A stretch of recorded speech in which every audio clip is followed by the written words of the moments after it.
Hello everyone, my name is Wewel, and I love Daredevil. I found this fanfiction online and was blown away by how well written it is, and how much effort and talent that was put into the story. So after seeing some fanwork to this fanfic, I decided to make an audio version of it. I will put a link to the actual fanfiction in the comments below. Moving on, this story is a continuation of the first season of Netflix Daredevil, 20 chapters long, and full of thrill. But hey, don't let me bore you. This is What They Wouldn't Do by Ch1. Sarah's a secretary to Ryan, a shady company previously owned by Wilson Fisk. When Daredevil begins investigating Ryan, Sarah accidentally discovers his true identity, and is not pleased.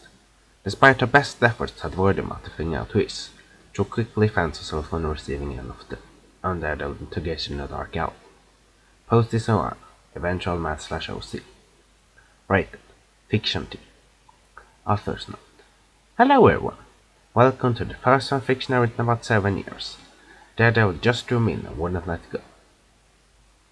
2 things you should know before you begin reading. 1. This story does do some thematic content, especially in terms of some of Matt's more questionable personality traits, like his violence and anger issues. There's nothing terribly graphic, it stays within the T rating that he currently has, but I do explore how Matt's dark side affects all areas of his life, including his future love life. So while the story is eventually math/OC, don't expect romance right away. When I say this is a slow fanfic, I mean slow. 2. I wrote this after season 1, but before season 2, which premiered in between chapters 20 and 21 of this story. So if there are any inconsistencies in timelines or backstory revealed in season 2, that's why. The only canon fact from season 1 that they ignore in this story is the costume change at the end of the season. This is partly because for certain plot points I need Matt to still be in the black outfit that he was more easily injured in, and partly because I just could not get my head around the red suit with the crazy horns, even though I know that's a signature look in the comics. I want to hang on to the black outfit just a little longer. But at some point I had the issue of needing heavy armor. Don't worry. So don't be confused by the timeline if you see mention of the black outfit instead of the red. That's all you need to know, I think. Enjoy. Chapter 1. Checkmark. Sarah Corrigan's father was never truly a bad man. He had his poor qualities, a heavy gambling habit, and a blind spot for the consequences of his actions being the most obvious. But he was not cruel or unkind. Sarah had to remind herself of this every time she arrived at a job for an extremely shady company that was formerly owned by Wilson Fisk himself. Her father had not meant to get her stuck in these circumstances, she repeated herself. He had no control over the situation. All the same, as she looked up upon the looming grey building that was home to Ryan Incorporated, she felt a familiar feeling of resentment rise up in her, and had to force herself to swallow it back down. Sarah couldn't believe she was back here at 10 o'clock at night, a full 5 hours after she was already been free for the day. She had forgotten to take home some dull paperwork that she needed to fill out, and as she learned over the past 10 months of working there, mistakes were not tolerated well by management, specifically by her overbearing supervisor Ronan. Ronan had wandering eyes, and occasionally wandering hands, and he took every opportunity to attempt to intimidate Sarah by threatening to tell the higher-ups she wasn't working hard enough to keep up her end of the agreement. She was keen to avoid drawing more criticism to herself, so she reluctantly got them back on the subway and ridden across town to get the paperwork from the darkened building and bring it home. She keyed her employee code into the security panel beside the front door and entered the building. Since Fisk had been taken down by Daredevil, his mysterious replacement at the head of the company had installed several new security measures, including new codes and new cameras. Sarah carefully avoided looking as she walked by the front desk she usually manned during the day. As a general rule, she refused to think about her job, if you could call it that, when she wasn't at work, and right now she technically wasn't on the clock. She briefly considered taking the stairs. The paperwork that she needed was in the conference room on the 3rd floor. But the clientele that frequented at the building had an unfortunate habit of smoking in the stairwells, leaving them smell like cigarettes and body odor, so she opted for the elevator instead. As the elevator rose, Sarah thought she could hear muffled noises coming from above her. The sounds got louder as she got closer to the third floor. As the lift came to a stop, she could clearly hear shouting and crashing from the other side of the doors. The elevator doors slid open, and the first thing Sarah saw was a 6'4" Russian flying towards her. She jumped to the side as the man crashed into the open elevator, crumbling into a heap on the threshold. Behind him, chaos raged. Ronan and four men that Sarah loosely recognized as Adrian police were in various stages of fighting, and apparently losing to a masked man dressed in black. Sarah's eyes widened as she recognized the subject of every Hell's Kitchen's news outlet for the past few months, Daredevil. The vigilante was struggling with three of the men, while a bleeding Ronan leaned against the wall, gasping for breath and clutching his right arm, which appeared to be broken. Another man appeared to already be unconscious, sprawled out on the floor near the conference table.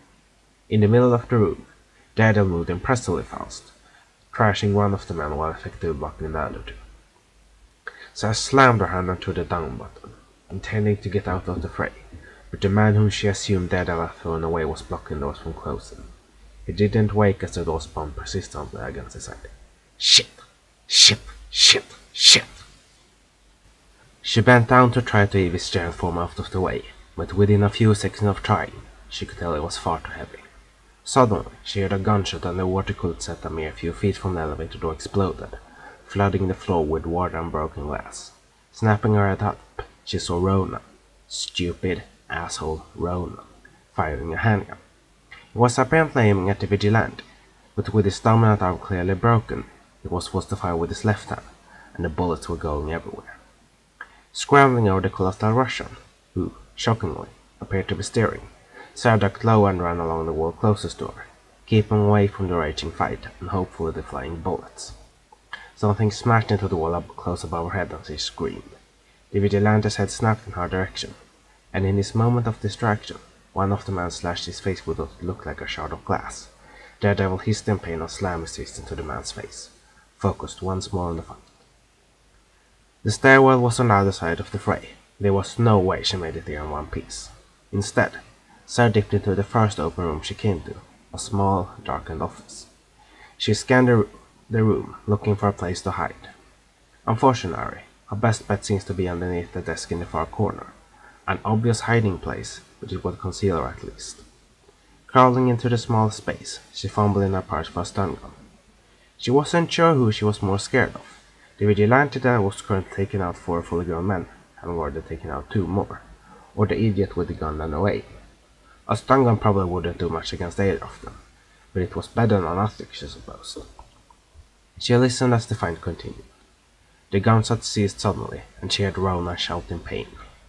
Loud blows and various grunts continued for several minutes, and she could hear the men drop, one by one. Finally, there was a silence except for one man growling loudly in pain. She could hear Daredevil speaking to him quietly, and strained her ear to hear what he was saying. Who took over for Fisk? The man mumbled something. She couldn't make it out completely, but it sounded vulgar. There was a loud snapping sound, and he shrieked in pain. It sounded like the vigilante was breaking the man's fingers. Sarah winced. I'll ask again. Who took over for Fisk? I don't know. Another snap, followed by another scream. I don't know. I don't know. They don't tell me. They don't tell anyone everything. We all just get the little pieces of the puzzle. The vigilante growled in frustration. There's a list of employees at this company. Where is it? On a flash drive, in the cabinet, over there. But they won't help you. No one knows nothing. There was a silence, and then a dull thought that she assumed Daredevil knocked the man out. She heard him moving around to the other room, presumably to find whatever list the now unconscious man had mentioned. Sarah held her breath, hoping he would go down the staircase and away from her, but she had no such luck. Daredevil leaned slowly into the office, and then stopped. Sarah could see him through a small opening between the top of the desk and the side. He was standing in the middle of the room with his head down, his shoulders heaving as he breathed heavily. The moonlight through the window illuminated the uncurled lower half of his face, and Sarah could see a gash on his face. It was long and shaped like a check mark, going down along his jaw and then running over his bottom lip. Blood dripped from the cut as he stood there, not moving. What was he doing? Then he turned his head in her direction, and Sarah's stomach flipped. She couldn't see his eye through the mask, but it looked like he was staring right at her hiding place, Don't come looking for me. Please don't come looking for me. She gripped her stun gun tighter, trying to breathe as quietly as possible. She had no way of knowing, of course, that he could hear her rocketing heartbeat clear as day, that the scent of her shampoo and perfume were like a beacon, telling him exactly where she was hiding, that he could also sense the electric current in a stun gun she had in her hand, and feel the vibrations in the air from her slight trembling, that he could also tell she wasn't injured, hadn't been hit by the bullets or the debris. After what seemed like a century of him seemingly staring right directly at her, he limped over to the window, slid it open, and heaved himself out. Sarah breathed a sigh of relief. Adria hadn't known she was there, or thought she wasn't worth the effort. She heard the police sirens approaching. The gunshot must have attracted attention. Crawling out from under the desk, she wondered briefly how Daredevil could survive casually jumping out from a third-story window. She wasn't sure if the vigilante would have hurt or not. She worked for the worst people in Hell's Kitchen, but rumors seemed divided on how much violence he generally inflicted get what he wanted. Regardless, she was relieved to never have to see him again. Unfortunately, that sense of relief would only last for the 18 hours to further to run into him again.